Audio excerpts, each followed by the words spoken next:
This is the Rich Dad Radio Show. The good news and bad news about money. Here's Robert Kiyosaki. Hello, Robert Kiyosaki, the Rich Dad Radio Show. The good news and bad news about money. And today we have a very special guest. He's a longtime friend who I've never met. This is the first time we're meeting. But I've been following him for so many years. And the reason this is a special program is we have a mentor in common. I think Max, you're the only guy I know who knows of him, and his name is Dr. R. Buckminster Fuller. This is his book here. It was signed by Fuller. It was the book launch in 1981, and radically changed my life. The Rich Dad Company would not be here if I hadn't showed up in 1981. And so I want to more talk to you. We want to talk about Bitcoin, but in the context of Fuller. So before we right. Well, one second. Let me bring Kim in. I mean, Kim, the Rich Dad Company is formed because of Fuller, right? With Grunch of Giants and all that. All of it. Grunch of Giants, the heist of the whole school system, of the capital system, the banking system, but also Fuller's generalized principles, of which we studied and which we based our company and companies before this on his principles. So he's been such an incredible influence. Unfortunately, I never met him because he passed away before I knew of him a year before. But it's going to be a great show, and I'm really, really looking forward to it. So the reason Max is on, because he's an old friend I just met for the first time, but it's that, he's the only guy I know who's ever mentioned Fuller. And so that's why I'm Max, I should have bought Bitcoin when you talked about it, but I didn't. Anyway, I bought some now. But anyway, and what we're going to talk about is Fuller did mention Bitcoin in his predictions. He was a futurist. He made so many predictions that have now coming true, and Bitcoin was one of them. So Max, old friend, for the first time we meet, welcome to the Rich Dad Show. Yeah, great. I feel richer already. I'm getting richer just sitting here. It's fantastic. Thank you. So Buckminster Fuller. So that book, Critical Path, came out in 1981. I was then 21. I was just finishing up college and about to enter a career on Wall Street. And, he seemed to me to be commensurate with a lot of the punk thinking at the time. He's a punk scientist and a punk engineer. And what I mean by that is it's all about do it yourself. Just do it yourself. You don't need outside, legitimacy. You don't need accreditations. You don't need approval. You don't need the status quo. Just really think, probe your own mind. And there's so many rich things in your own mind. So two things that really stood out for me. One, of course, you mentioned money and his thoughts about money and thinking about money. The other thing is that his organizing principle, or one of his organizing principles, and he gives some anecdotes about his life, about how he decided at one point that he would not do anything unless it benefited humanity as a whole. Amen. Right. And so this is a really phenomenal way to think. And then he went on to do things like the geodesic dome and other designs, the electric car, which we had that principle in mind, that he's going to do things to help humanity, and he's a designer. So his design parameters were, does this help humanity, right? And so this is very interesting. It goes against a lot of the ethos of what we look at, particularly in economics and finance, where it's all about individual and it's all the economics of neoclassical economics of Adam Smith and about the invisible hand, and everyone is pursuing their own individual interest to result in the greater good of prices for everybody. The work of Ayn Rand is often quoted, which echoes this sensibility in a big way, and clearly Buckminster Fuller had a completely different way of looking at things. But it wasn't political. It was from an engineering perspective and from a humanist perspective, and more like a Renaissance perspective. I think you could say he was a Renaissance man in the truest sense of the word, in that he was ushering in really the internet age, and we can talk about Bitcoin, how it relates to that. So it had an impact on me. I started on Wall Street, and Wall Street at that time was a very creative period in Wall Street's history, because the age of discount stockbrokering had just started with Charles Schwab. And so a lot of the Wall Street banks felt threatened. And they got into some very creative thinking, how to package products, package new products. This is the age of Michael Milken, the leveraged buyout, which was a very creative way to use debt to acquire companies and things like that. And so that's how I spent my 20s. And I always had in the back of my mind this idea. And I was also, up until Wall Street, I was at my university, New York University. I spent most of my time at the radio station as a disc jockey and hung out at the clubs like CBGB's, Max's Kansas City, and was really following the punk scene in a big way. And so I transitioned right to Wall Street, and kind of like Buckminster Fuller was my bridge to that way of thinking. And so this got me thinking about money, finance, and markets in a way that I saw them as plastic and very malleable as a medium, not as anything that was hard coded, but something that was, you could enjoy some self-expression, actually. This ultimately led to me creating the Hollywood Stock Exchange in the 1990s, which is kind of an attempt to bridge money in Wall Street with self-expression. So that was a different chapter, but that again was related, I think, to Buckminster Fuller. But getting to Bucky's design concepts of money, it's this whole idea of money. Let's look at money from a design perspective and best practices from design, and take it away from politicians and take it away from bankers. If you're an engineer and a designer, how would you approach money? And I think that's the path he set us on. To be fair, Henry Ford made similar comments back in the 1920s, talking about energy money and things like that.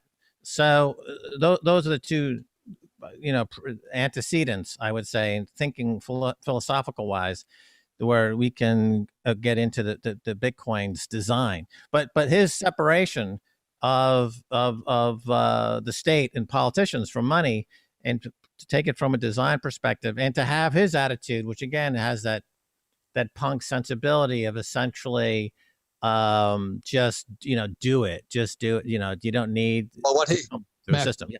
Max, what he said, because I was in rock and roll in 1981. I was working with, my first date with Kim was to the Police and Van Halen, Boy George, and all that. So I just loved the music scene. But I want to ask Kim, because she never met, but when I met Kim, this is the sequence. Was 81 was critical path. I studied with Fuller 81, 82, 83. And then 2 weeks later, after the summer of 83, he passed away. And that's when his book, Grunge of Giants, came up. And it was basically about the people that run beyond the Fed. And so when I met Kim, Fuller hit me right in the brain. I said, I will never work for money again. I'll work for humanity. And that's when I got out of rock and roll. So Kim, that's when I met Kim right after Fuller passed away. So Kim, what was your understanding of what was happening? Well, I remember, you were in rock and roll and you loved rock and roll and you loved that business, but you were kind of you were torn. You were conflicted inside because you were studying this guy Fuller, and Fuller said to you, what do you do for a living? And you said, I make money. And he said, what a waste of a great mind. And we've always, since meeting you, Robert, is how I got to know Bucky. And one of the lines that he said that we've always operated by is, the more people we serve, the more effective we become. And that's always a principle that's guided us. So we've never done it for money. That was never been the initial goal. The initial goal is, how do you serve more people more effectively? But that's always, and then once you left rock and roll, then you were kind of set free. Right. So Max, this is where you fit in. Okay. So 81, I studied with him, 82, 83, Grunge of Giants comes out. And I'm reading Fuller's predictions because he died in 83. And one of his predictions was he predicted the internet which would come out prior to 1990. He said there'd be a new technology entering planet Earth prior to the end of the decade. So that was 1989, the web came up. And then he also said computers will make it practical. This is a direct quote, to electronify wealth distribution. that accomplish the movements of goods and servants, that is more channeled design structures, not Big Brother though, since no central planning authority. So that's that whole thing. And so when I saw your patent, this is my question, Max. Are you Satoshi? Oh man, you got me. Because you were tuned in too. You got me red-handed. Well, I should have listened to you when I first came across you, but I didn't understand it at the time. yeah, well, I mean, he also said things like he talked about a synchronous database and synchronizing things around the world. I personally, there's an overlap for me between Buckminster Fuller and this idea of synchronous databases and global money and the work of Carl Jung, who I follow pretty closely as well in terms of his ideas about synchronicity and the collective unconscious. And I think that Bitcoin... Max, you dodged my question. You didn't say yes or no. Satoshi. all will be revealed. It's all... everything is revealed at the time it should be revealed. You can't let things happen out of the timeline that they should happen, right? I mean, Max, you were tuned in. I mean, my God, I was tuned into something else, but you were tuned into this whole cryptocurrency. Yeah. Well, I do have a patent on a virtual currency that's from 1996. So the Kaiser patent, U.S. patent 5950176. It's a virtual specialist patent, how to trade virtual currencies, virtual securities with a virtual currency. So that's what I patented. So when I heard about Bitcoin in 2011, it was a leap beyond what I was thinking about, because all the virtual currencies and digital currencies up until then were centralized to some degree. All market making, all federal banks, all political considerations regarding money are all centralized. So the thing about Bitcoin that breaks it from everything else is that it's decentralized. And how do you create that decentralized network? And I think it's interesting because, again, getting back to Buckminster Fuller, a lot of his writings, from you look through it through a political lens, you would say this is not capitalism. This is something else. This is maybe the opposite of capitalism, and yet the result are tools that enable those who can call themselves capitalists to do fantastic work as capitalists. But there are a lot of elements to this post-internet age. Like we have the free open source software movement. You have Linux, which is free, essentially free software. You have Richard Stallman was big, and his idea of free unlicensed software. The Lawrence Lessig's work with the Creative Commons license, which is outside of the trademark and patent system. And during the early part of the internet age, there was this tremendous, and you would appreciate this, and you were there as well. You had the work of those who considered the internet to be really a revisitation of the 1960s and the free love movement, and those who were taking drugs and hallucinating, Timothy Leary and those folks. There was a moment in the internet's history before it became completely corporatized, where there was this feeling of freedom of expression that was going to be this huge movement. And our friend who wrote the Declaration of Independence for the Internet, I'm looking at Stacy now. Yeah, John Perry Barlow. He was incredibly huge, at that time. And then the internet became completely corporatized. And it wasn't until Bitcoin came around that we had a new chapter in this idea of distribution and decentralization and individual empowerment and individual journeys. And I always compare Bitcoin to shamanism and kind of spiritualism and things like this, where people have the freedom to delve into their own spiritual journeys because they have unconfiscatable money that's never debasing in value. So they have no worries. In other words, you achieve individual sovereignty and you can just pursue spirituality. And I think that's where Bitcoin is heading. I think everyone ultimately achieves individual sovereignty. The whole idea of wealth changes dramatically. itself. I mean, this would be a Buckminster Fuller idea, that his idea of wealth was very, very radically different than what most people consider to be wealth.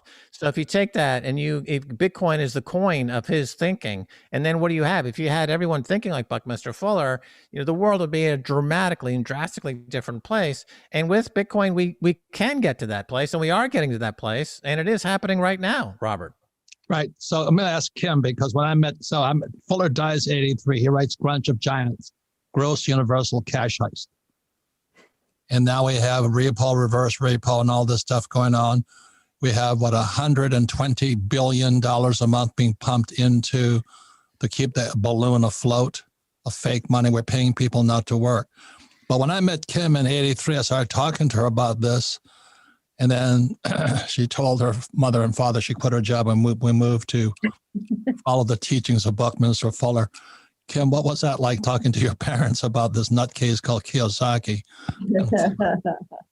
All I remember was a phone call, and all I remember is I said, hey, I met this guy. I've quit my job. I was in advertising at the time, and we're selling what we have, and we're moving to California. And the only words I heard from my father was, you quit your job? And it was because he worked all his life as an employee, and working your way up the corporate ladder, which would have been a disaster for me, is what he saw in me, my future being. So Bucky definitely changed the course of my life via you, Robert. So it was, and we've never looked back. There's another principle that he talked about that is kind of the basis of the Rich Dad Company as well. And the words are strange because he uses a lot of different words, but it was called angular redundancy. And it was basically, and we've done this ever since we've met, Robert, it's basically what in the world needs to be done that nobody else is doing that you can do, called angular redundancy. Like, we don't need another gas-powered car. We got enough of those. But what in the world needs to be done that no one is doing, and you go and do it. So that's kind of how we've built the Rich Dad Company and how we've lived our lives. So again, I love Bucky's principles. A generalized principle is a principle that's true in all cases, like gravity. And they work, and they really work if you stick to them. And I don't know anybody that's ever applied Bucky's principles to business. And we did. Yep. And so did Max. So we come back. We may take a few minute break here, but I really want to thank you, Max. Like I said, you're an old friend I just met. And the main reason I called you is every time you mentioned Bucky Fuller, I said, this guy's a whack job like me. Apparently. And I really do suspect you're Satoshi. So we come back, we're talking more to Max Kaiser. He doesn't, I notice you never deny it. I think that's funny. But anyway, we come back, we'll be talking more about Buckminster Fuller, the future, and some of his predictions, because the critical path here, this book here, which was signed by Fuller, I took it out to hang a poster of, it's one of my favorite books here. That was 1981. But it's the critical path is, what path is humanity on? And that's why Kim and I quit our jobs and all this. I got out of rock and roll, and I said, what does God want done? So we'll come back. We're talking more with Max Kaiser and the future of money. We'll be right back. Welcome back, Robert Kiyosaki, the Rich Dad Radio Show, the good news and bad news about money. We have a very, very special guest. Like I said, an old friend I've followed for years. Just met him for the first time just now. And let me go a little plug here. You can listen to the Rich Dad Radio Show anytime, anywhere on Android and YouTube and all that stuff. And all of our programs are archived because we share it. We don't pitch anything. We don't sell anything. We just educate. And you can go to richdadradio.com, listen to this program again, share it with friends, family, and business associates, and discuss. And you will learn twice as much by the discussion. Listen to it again. So our special guest today is Max Kaiser, and he's the only guy I know over all these years of listening, he ever mentioned this guy, Dr. R. Buckminster Fuller. And Fuller really changed my life. It changed Kim's life. And he predicted Bitcoin. He predicted YouTube. He predicted the internet because he was a futurist. But Critical Path here is an important book, Max, today, because it's pretty precarious today. And I'll give you an interesting exercise you can do, Robert, is that I have that book. I think I had to buy the book 4 or 5 times because, you move and you lose stuff. And I'm like, where's my critical path? I think I'm up to my 5th copy. But it actually also works as a book of prophecy, like you might use the I Ching. with the I Ching, you can construct a mandala or a six-sided symbol, and then you consult the book, and it gives you prophetic insights into your future. And there's a whole Asian and Eastern kind of philosophy around this that's alien to most Western thoughts. But anyway, there it is. So with the critical path, you can randomly open the book to any page and put your finger down and read what's on there. And it works just like the I Ching. It's a book of prophecy into your personal journey as well. That's the amazing thing about the book. People who read it for the first time, they say, this is actually a hard book to read, because he does use his phrases like angular redundancy, right? So he makes up phrases, or he creates phrases. He neologistically, he creates these interesting phrases all the time, and they're completely alien to your ears. And you're like, where am I? What's going on? Why is this man saying this? Right? So because he's breaking up your conscious thinking, and he's probing you.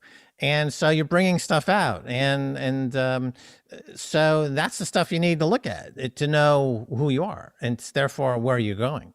Okay, so Max is saying he was critical path of humanity, and then he came out with Grunge of Giants, which was the Fed, or beyond the Fed. Grunge was the people that controlled the Fed, and here we are today. He predicted Bitcoin, he predicted YouTube, and so I want to ask, Kim, any comments on that? Because why we started the company was to not be a victim of the future. He said, we are to be the architects of the future, not as victims. Yeah. And so with that, we formed the Rich Dad Company to do what God wanted done, which is educate. Yes. And so my question, that's a great line, because we're designed to be architects of the future, not victims. And so my question to Max is, how do we, from where we are today, become and be those architects of the future, because the future is looking rather chaotic. Well, I'll tell you, one thing anyone and everyone can do is to find a soulmate, fall in love. I mean, you two are obviously been around a long time. You are in love. I've got Stacy. And being in a marriage and being in love is one of the most rewarding things anyone can do. And it tells you about yourself in a way that you could never find out any other way. And that is part of going into the future. So for a lot of people out there who are not with a significant other, and they're having trouble finding a significant other, then the way to do that is to simply make yourself attractive. And you make yourself attractive by cutting out all of the shit habits that you might be involved with, and just doing good habits and taking care of yourself, and you will find a partner. And once you find a partner, you're ready for life. Thank you. Any comments, Kim? No, that was not the answer I was expecting. I was thinking Bitcoin, economy, money, the Fed. Well, I think everybody is looking for the magic key, but the magic key is already, we know from as humans what the magic key is. The magic key is love. Yeah. And the way to express love is with another human being. Right. And so partner up and go forward into this mysterious cosmic voyage on spaceship Earth. So, when as I said, 83, Fuller passed away in 84. Was 84, Kim, we meet? 83? 84. And it was only because I said, I'm not going to be in rock and roll anymore. I'm not going to work for money. See, in 1927, Fuller stopped working for money. And he said, I would only do what God wants done. And so I said, well, if it worked for him, he called it guinea pig B. I think I'll try that too. And I met Kim, and she says, well, let's try it. And we stopped working for money back in 1984. It's been one hell of a ride, huh, Kim? It's been a hell of a ride. But magic happens when you commit to things like that. Yeah. So, well, he had an amazing confidence in himself as an engineer. And so he had a vision. Right. And that vision was engineering things like geodesic dome and other things that would be good for humanity. And, we have somebody else in our midst these days, like an Elon Musk, who has incredible confidence as an engineer, who is putting out things that are incredible products and scientific products and engineering products. And he's taken everybody on a bit of a journey. and he tries to articulate that journey in his own way. He's not a Buckminster Fuller. He would never write a book like Critical Path, but he is somebody who I think we can look to as similar to some degree, because he's somebody who has that confidence in themselves. Steve Jobs was also somebody who had the confidence as an engineer, as somebody who felt that they could architect the future and future-proof themselves. Then is that a gift? Can you learn that? Where does that come from? I think in Buckminster Fuller's case, he felt it was below the surface and he needed to reach in to grab that. And the only way he could do it was to make that statement, I'm not going to work for money. Because if you're working for money, it is a very short-circuiting loop of the incentives are terrible, and you end up digging a personal and spiritual hole that you fall into.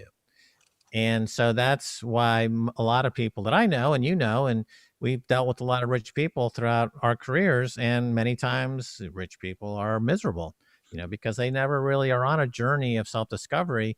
And as a result, they are not miserable. Conversely, I've met many people all over the world who have maybe $5 to their name who couldn't be happier, because they are completely comfortable with themselves and they're completely comfortable with the world.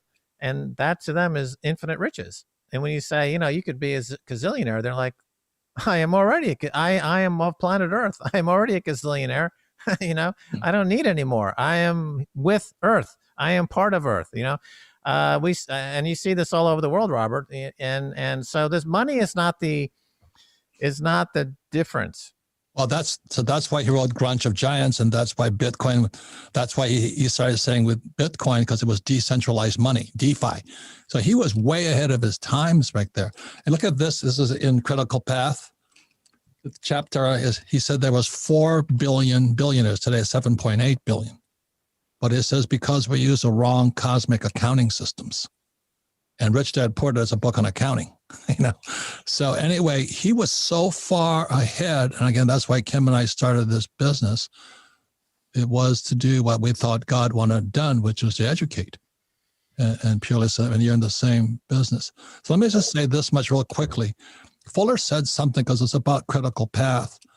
And in 1981, I'm sitting, there's about 100 people. This is Kirkwood, California, on the shores of Lake Tahoe. And he says the reason he speaks in a goofy language and he speaks into the future, quote unquote, he says, if people knew what I was saying, they would kill me. So he was speaking about the central banks and the school systems and all this stuff. He would murder me. So he says, well, that's the same idea that you find in many artists, poets, and comedians. So Max, this is for the three of us on this screen and everybody listening. So in 1981, he says, if people knew what I knew, they would kill me. So I write into the future and I use language they can't read. But he said to our group, he pointed straight, it was about 100 of us. He says, it's going to be your generation that takes the fight. And so here we are today taking the fight. And that's why I wanted to, to talk with you and all this, because you're in a fight. I'm saying all along that this is going to end up in a major fight. I'm seeing it just in the last 2 weeks in the Bitcoin community. I've been saying for years now that it doesn't matter how friendly the regulators are. It doesn't matter what corporations buy it or don't buy it. At the end of the day, this is going to end up in a fight. It's going to end up in a serious fight because this is so disruptive to the status quo and the legacy system. Bitcoin takes apart Grunch. That's why when 83, when I read, 83, I read that book, I went, oh my God, what is this guy saying? But people couldn't understand him because he was writing about the future. And I have bad news for all of us listening to this program. Critical Path is today. So Kim, what are we doing about it? Yeah, so I just have a question for Max. When you say that there's going to be a fight, because we agree there's this big fight coming, is it the fight from centralized to decentralized? Is that the fight? What do you see as the fight? It's a fight from centralized systems to decentralized systems. But you hear it in the rhetoric right now from senators like Elizabeth Warren just out this week saying, basically she's throwing the gauntlet down and picking a fight with Bitcoin Brad Sherman is another politician who's been openly hostile to Bitcoin. And they're getting to they're circling the wagons. They're getting their rhetoric together. They've come up with ESG, the environmental considerations, as the rallying cry for their attack on Bitcoin. Even though there's no basis for that, it makes no sense. But we know from history that propaganda is not based on things that make sense. Propaganda is based on an emotional appeal. If you can emotionally get people to throw away reason and think purely on emotional basis, you can rally them to do things against their own interest. So that's the only way they can attack the Bitcoin folks, to get people to attack them. But here's the great thing, Robert, is that Bitcoin is designed to attract attacks. And that's the game theory built into the protocol. And it's been doing this for 11 years now. And it's worked its way up from just a bunch of coders hating each other to a bunch of influencers hating each other to a bunch of politicians hating each other. Now we've got central banks hating each other and nation states hating each other. So El Salvador was the bravest and first to come out and say, we're going to make it legal tender. Okay, it makes perfect sense given their history. Read John Perkins' book, Confessions of an Economic Hitman. You know why El Salvador would be one of the first countries to come out with a legal tender for Bitcoin. And so now you got U.S. senators coming out and hating on Bitcoin. But the more they attack it, the more hash rate goes up. Therefore, security goes up. Therefore, price goes up. So the more they attack it, the more the price goes up. And at the end of the day, they only have one weapon in their arsenal, and that's money printing. So I say, attack me all day long, because I know the way you attack me is by printing money, and therefore my Bitcoin's only going to go higher. So knock yourself out, Liz Warren. Knock yourself out, Ben Bernanke. Attack me all day with your money printing. I don't care. Here's my money gun. Where's my money? Where's my money? I got my money guns. They're all empty. Nevertheless, hit me with your best shot. And are they just so afraid because there's so much power behind Bitcoin and so many people are does it have the possibility to wipe out the monetary system or change it? Definitely change it. Well, it's happening right now because you are replacing, as Buckminster Fuller, go back to his work. I mean, the design is disruptive. It's this immutable network that gives private property rights to billions of people potentially, and they can't censor it. I can say we can transact with it at any third-party intermediary. It's unconfiscatable and mathematically certain to go up in purchasing power. I mean, if you look at the three major categories of investment, you've got fiat money, gold, and Bitcoin. Fiat money is not volatile, but you're guaranteed to lose purchasing power. Gold is somewhat volatile over time, not a little bit, and you're guaranteed to maintain purchasing power. Bitcoin is volatile, and you're guaranteed to increase purchasing power. Guaranteed. Now, I started on Wall Street. You very rarely, if ever, use the word guaranteed. But I can guarantee you, because I know 2 + 2 = 4. I know mathematics is real. I know E = MC squared. I know the Bitcoin protocol is mathematically guaranteeing increase in purchasing power in a world of all fiat money. We only have had a world of all fiat money since 1971 when Nixon closed the gold standard. And the only way they can fight is to print more money. Therefore, I can categorically say, emphatically, you have guaranteed purchasing power with Bitcoin, and I'm willing to accept a little volatility for that. So the critical path is we're coming to that fight now. We're in it right now.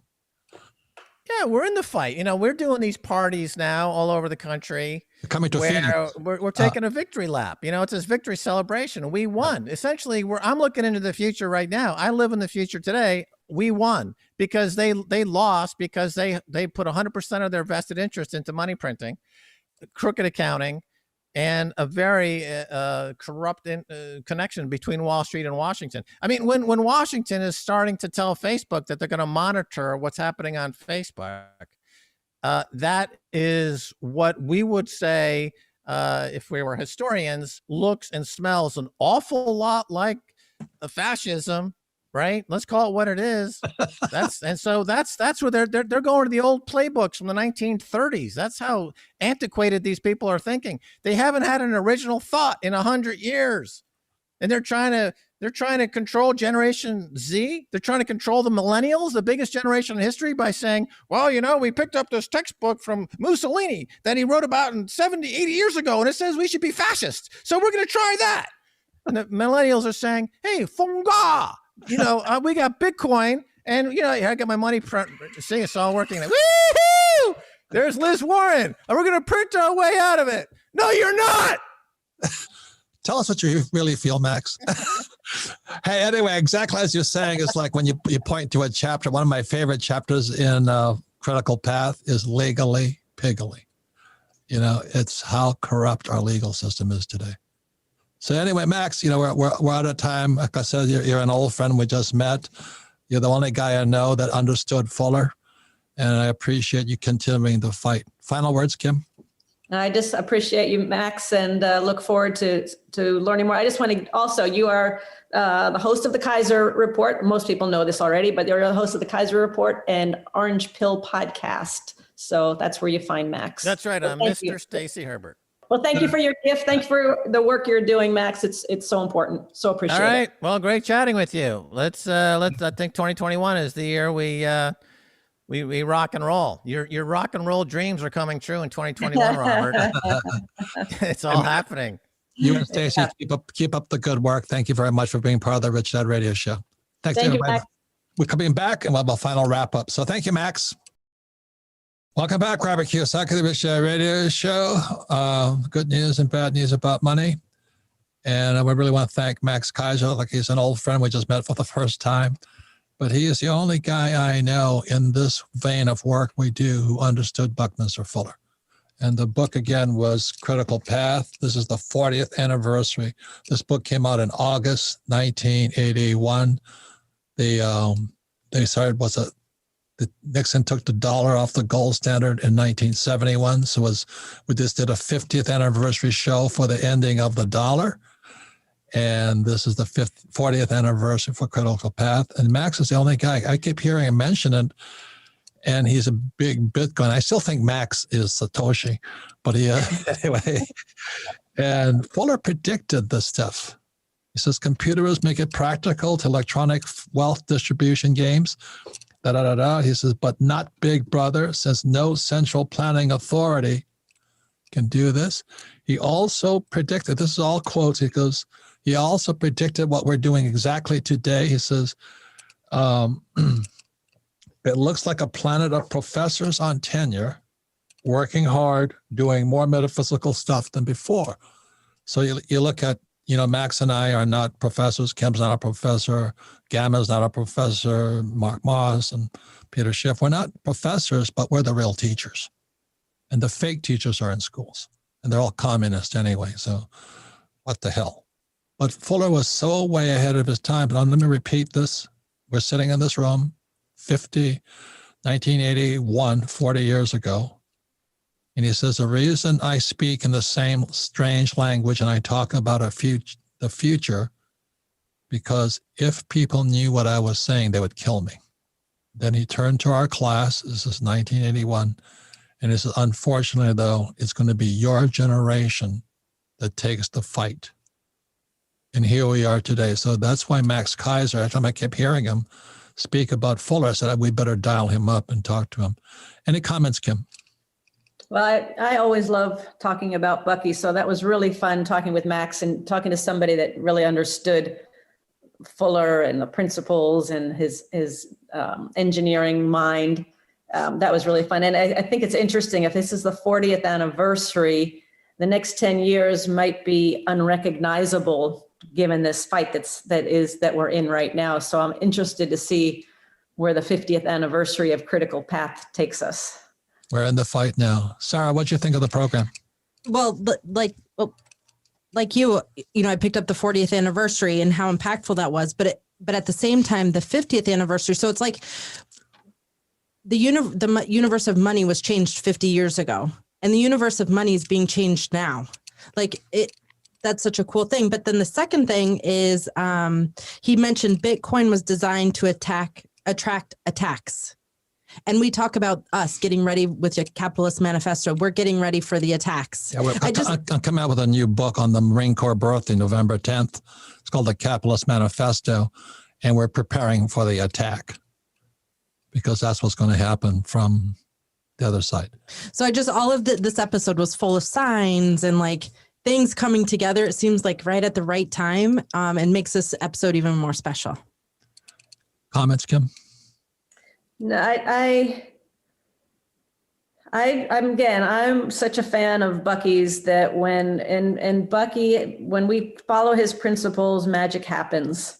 And to get more and more people aware of what he stood for and what he was about, he was all about decentralized, and he was about bringing wealth, and not wealth in the traditional sense. He measured wealth in time, not in dollars or currencies. He said wealth was the control of time. Yes. So to bring his principles, and if we can make an even stronger impact and bring these principles to more and more people, as Max said, we'll be in a better place. So the fight is on. It was tough because we stopped working for money. So in 1984, Kim and I left with Blair Singer, went to California. We're homeless, living in a car. It's a hard road to take when you say what needs to be done that people aren't doing, or what can you contribute to make the world a better place? That was not an easy journey. It's easy to just work for money. That's easy. But to really look at what can you do as an individual to make this world a better place, that's a tough question. And that's what we've been doing for the last 30 plus years. And Fuller always said, the more people I serve, the more effective I become. And the reason we do this Rich Dad Radio show, we don't make, I don't know what money we make on it, but we do it to serve. So Sarah, any comments on this show? It was a fantastic show with Max. Yeah, to me, this is probably the most important show we've done this year, or most exciting show for me, because I feel like everything is in alignment. Yeah. That we happen to be introduced even to Max, it just all came together. So really important show. And like I said, it is probably the most on brand show we've done because Bucky is our basis, really. Yeah. You know what else I found interesting was the aspect of Max that I didn't realize was the very spiritual side to Max.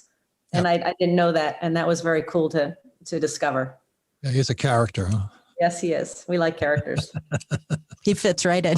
He fits. And his last tweet, fuck Elizabeth Warren. I'm going, what was he saying, sir? Yeah, they're doing a big Bitcoin event tour. And that was his theme. Yeah, that's his theme, because he also tweeted fuck Elon. I mean, it's just a theme.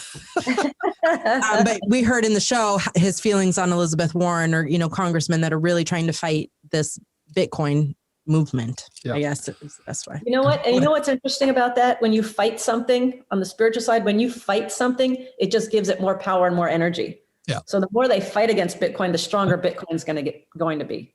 Yeah.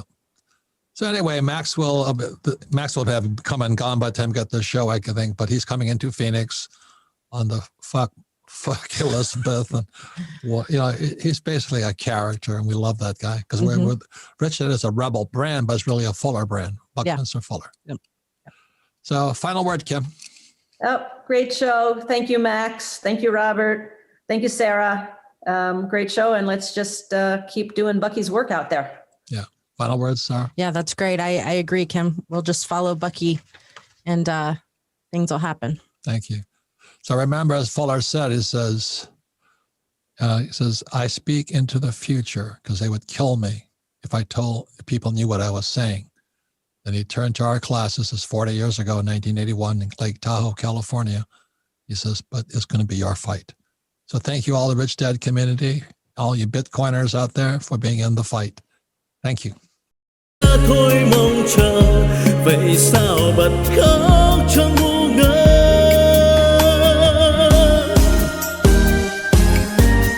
vẫn thế đây bao lâu nay em không hay chỉ một mình anh ngồi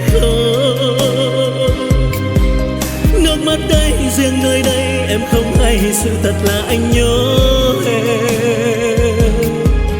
Người giờ đã xa, lời hẹn ước đâu rồi, nước mắt đây rơi biết bao lâu thì khô. Vẫn thế đây bao đêm say em không hay, từng giọt buồn sao mặn đắng. Nhưng lúc ấy anh loay hoay trong cơn say, lại nhầm rằng em ở đây. Người giờ đổi thay, tình mình vẫn đong đầy. Thế mới biết anh vẫn yêu em, thì sao tìm quên chốn xưa ngày ta quen.